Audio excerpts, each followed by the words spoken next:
የፍትህ ሚኒስቴር አንዱና የመጀመሪያ ስራው ክስ በመመስረትና ክሱ በህግ አግባብ መከናወኑን በመከታተል አፋጣኝ ፍትህ ለዜጎች ማዳረስ ነው። ከዚህ አኳያ በማንነታቸውና በፖለቲካ አመለካከታቸው ብቻ ከ2 ዓመት ከ6 ወር በላይ የታሰሩ የአማራ ፖለቲከኞች፣ ጋዜጠኞች፣ አንቂዎችና የሃይማኖት አባቶች እናንተ የሚጠበቅባችሁን የሰነድ የሰው ማስረጃና ምስክር ማቅረብ ባለመቻላችሁ ለከፍተኛ የሰብአዊ ጉዳት ተዳርገዋል። ማስረጃና ምስክር ማቅረብ ካልቻላችሁም የተሰጣችሁን ክስ የማቋረጥ ስልጣን መጠቀም ሲገባችሁ ዜጎች በፍትህ መጓደል የሚሰቃዩት እስከ መቼ ነው? ከፖለቲካ ጫና ወጥታችሁስ እውነተኛ ፍትህ የምታሰፍኑት መቼ ነው?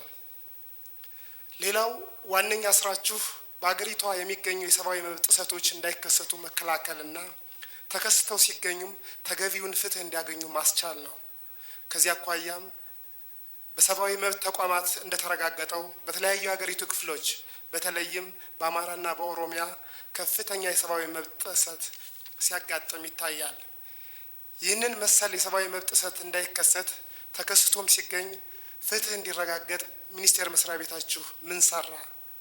በማረሚያ ቤት የሚገኙ እስረኞች ላይ የሰብአዊ መብት ጥሰት ሲያጋጥምና ዳኞችም ፍርድ ሲሰጡ የፌዴራል ማረሚያ ቤቶች ግን ይህንን ትዕዛዝ ተቀብለው ሲተገብሩ አይታይም። እንደ ማሳያ በፍርድ ቤት የአማራ የህሊና እስረኞች የማረሚያ ቤት ዋና ኃላፊ ሰብስቦን አስጸያፊ ብሔር ተኮር ስድብ ሰድቦናል፣ የግድያ ዛቻ ዝቶብናል፣ ከማደሪያ ክፍል እያወጡ ይደበድቡናል ብለው ለፍርድ ቤት ክስ ሲያቀርቡ ማረሚያ ቤት ኃላፊዎች ግን ችግሩን መቅረፍ አልቻሉም። ከዚህም የተነሳ ለፌዴራል ፖሊስ ፍርድ ቤቶች ጉዳዩን እንዲመረምሩና ሪፖርት እንዲያቀርቡ ቢጠይቁም ከወራት በላይ የፌዴራል ፖሊስ ሪፖርት ማቅረብ አልቻለም። በዚህ ምክንያትም ችግሩ ሊቀረፍ አልቻለም።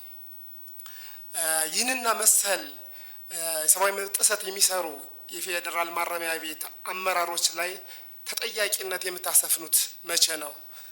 ይህንን ለማስተካከል ምን እየሰራችሁ ነው? አመሰግናለሁ። በማንነትና በፖለቲካ አቋም የተከሰሱ ሰዎች አሉ፣ የተራዘመ የወንጀል ክስና ክርክር ሂደት ላይ ናቸው የሚል ጥያቄ ተነስቷል። እዚህ ላይ የመጀመሪያው ግልጽ ማድረግ ያለብን በማንነቱ ብቻ ወይም በፖለቲካ አቋሙ ብቻ የከሰስነው ፍርድ ቤት ያቆምነው ሰው የለም። ግን አንድ ሰው የፖለቲካል ግቡን ለማሳካት በህገ ወጥ መንገድ የሚንቀሳቀስ ከሆነ ፖለቲከኛም ሆነ የመንግስት ሰራተኛም ሆነ የመንግስት ኃላፊ የህግ ተጠያቂነትን እናረጋግጣለን። የህገ መንግስታዊ ስርዓቱን መጠበቅ ስንል የትኛውም ሰው ከህግ በታች ነው። በህጉ በተቀመጡ ገደቦች ነው የትኛውም የፖለቲካል አጀንዳ ሊከናወን የሚችለው። ስለዚህ አሁንም በክስ ሂደት ላይ ያሉ ጉዳዮቻችን በሙሉ ህገ መንግስቱን፣ ህገ መንግስታዊ ስርዓቱን፣ ሌሎች ህጎችን ማስጠበቅ ላይ ያተኮሩ ናቸው። እዚህ ላይ በእነዚህ የክስና የክርክር ሂደቶች ላይ በመንግስት በኩል ወይም በአቃቤ ህግ በኩል ምስክሮችን፣ ሰነዶችን ማቅረብ ላይ ችግር አለ የሚለውም ተነስቷል። እዚህም ላይ እኛ ምስክር ሳናቀርብ የተቋረጠ የተንጓተተ ጉዳይ የለም። ምስክሮች ይቀርባሉ፣ ሰነዶች ይቀርባሉ። ነገር ግን አንድ መገንዘብ ያለብን ነገር የሽብርና ተመሳሳይ የሆኑ ውስብስብ የሆኑ ወንጀሎች ላይ የወንጀል ክርክሩ ረጅም ጊዜ የሚወስድ ነው። ጉዳዩ ውስብስብ ስለሆነና ብዙ ምስክሮችን የሚጠራ ብዙ ሰነዶች የሚቀርቡበት እንዲሁም ደግሞ መጀመሪያ ደረጃ መቃወሚያዎች ጀምሮ በየደረጃው እያንዳንዱ ጭብጥ ላይ ክርክር ተደርጎ ብይን የሚሰጥበት ስለሆነ ሂደቱ በራሱ የሚወስደው ጊዜ አለ።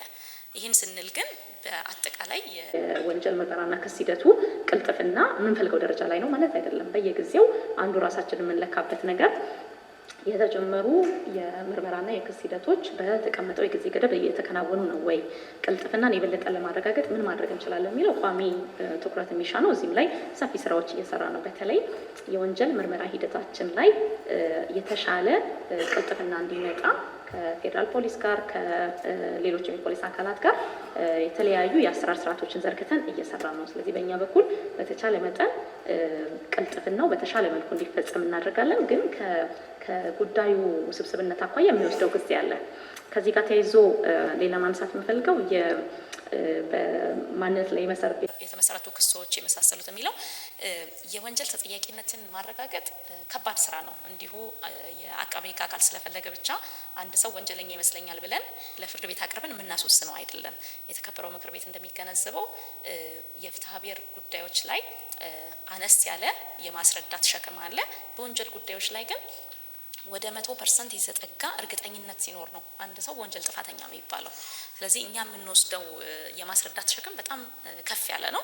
ይሄ ደግሞ ትክክል ነው። የግለሰቦችን መብት ለመጠበቅ በህገ መንግስታችንም ላይ ከወንጀል ነፃ ሆኖ የመገመት መብት ስላለ ከምክንያታዊ ጥርጣሬ በላይ ያንድን ሰው ወንጀል ስናረጋግጥ ነው አንድ ሰው ጥፋተኛ የሚባለው በወንጀል ማለት ነው። ስለዚህ አንድ አካል ስለፈለገ ወይም አቃቤ ህግ ስለፈለገ ብቻ የሚሆን ሳይሆን በገለልተኛ ፍርድ ቤቶች የተከበረው ፍርድ ቤት በአቃቤ ህግ በኩል የሚቀርቡ ማስረጃዎችን በሙሉ መዝኖ ይሄ ሰው የእውነት የቀረበበት ክስ እውነት ነው የሚለውን ካረጋገጠ በኋላ ብቻ ነው የጥፋተኝነት ውሳኔ የሚሰጠው። ስለዚህ እኛም ከመጀመሪያው ከምርመራ ጀምሮ እስከ ክስ ድረስ ይህንን ከፍ ያለ የማስረዳት ሸክም ለመወጣት በሚያስችል መልኩ ነው አሰራሮቻችንን በሙሉ የምንቀርጸው ማለት ነው። ስለዚህ ከህገ ወጥ የሆኑ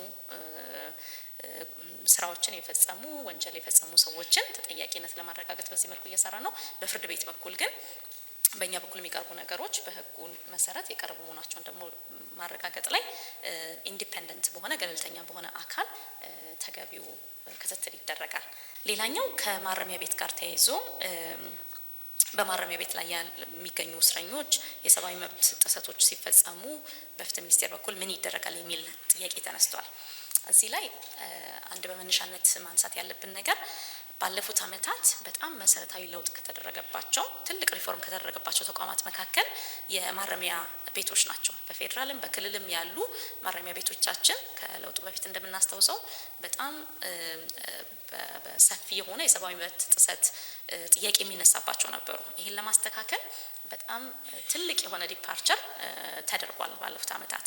ይሄ ከምን መጣ ስንል መሰረታዊ የሆኑ የታራሚዎች ተጠርጣሪዎች የታራሚዎችን መብቶች ለመጠበቅ የሚያስችሉ መሰረተ ልማቶችን በመገንባት የተከበራቸው የምክር ቤት አባላት ማረሚያ ቤቶችን የመጎብኘት እድል ካገኛችሁ እንዳያችሁት በተቻለ መጠን አቅም በፈቀደ መጠን ተጠርጣሪዎች ታራሚዎች በምቹ ሁኔታ ውስጥ እንዲጠበቁ ማድረግ እንዲቻል በጣም ሰፋፊ የመሰረተ ልማት ኢንቨስትመንት ተደርጎ እሱ ላይ ትልቅ ለውጥ መጥቷል። እንዲሁም ደግሞ የታራሚዎች አያያዝ ላይ የማረሚያ ቤት አባላትን ግንዛቤ በመስጠት ስልጠና በመስጠት በጣም ትልቅ የሚባል ለውጥ መጥቷል። ይህን ተከትሎ አሁን በማረሚያ ቤቶች የሚገኙ በፌደራልም በክልል የሚገኙ ታራሚዎች የእስር ቤት ቆይታቸው በትክክል ታርመው የሚወጡበት አዳዲስ ትምህርት ክህሎቶች የሚያገኙበት እንዲሁም በልማት ስራ የሚሳተፉበት ለማድረግ ትልቅ ነገሮች ተሰርተዋል። በዚህ አውድ ውስጥ ነው እነዚህን ጥያቄዎች ማየት ያለብን ማለት ነው። በቀደም በተከበሩ የምክር ቤት አባል እንደተነሳው በማረሚያ የሚገኙ ተጠርጣሪዎች ታራሚዎች ከሰብአዊ መብት ጥሰቶች ጋር ተያይዞ ጥያቄዎችን ያነሳሉ። እነዚህ ጥያቄዎች ሲነሱ ፍርድ ቤቱ ግራ ቀኙን ሰምቶ ተገቢውን ውሳኔ ይሰጣል። ይህንም ተከትሎ ማረሚያ ቤት በተቻለ መጠን የሚሰጡትን ውሳኔዎች በሙሉ ይተገብራል። እዚህ ላይ ግን አንድ ልብ ማለት ያለብን በእስር ላይ የሚገኙ ታራሚዎችም ሆነ ተጠርጣሪዎች ያልተገደበ መብት እንደሌላቸው ታሳቢ ማድረግ አለብን።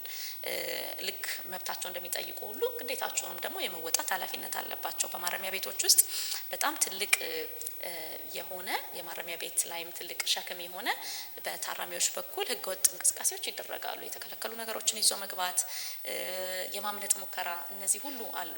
ስለዚህ መብትን እንደምንጠይቀው ሁሉ ግዴታዎችንም ደግሞ የተገደመ መብት ስለሆነ በዛ አውድ ውስጥ ሊታይ ይገባል። በማረሚያ ቤት ኮሚሽን በኩል ግን በፍርድ ቤት የሚሰጡ ውሳኔዎችን ለመተግበር ተከታትሎ ለማስፈጸም ጥረት ይደረጋል። ይህንን ደግሞ እንደ ፍትህ ሚኒስቴርም የምንከታተለው ነው። ለምሳሌ በ2017 በጀት ዓመት ውስጥ ወደ 170 ሺህ የሆኑ በተደጋጋሚ የተጎበኙትንም ጨምሮ 170 ሺህ ታራሚዎችና ተጠርጣሪዎችን ጎብኝተናል። አቃቤ ህጎች ሄደው ጎብኝተዋል ማለት ነው።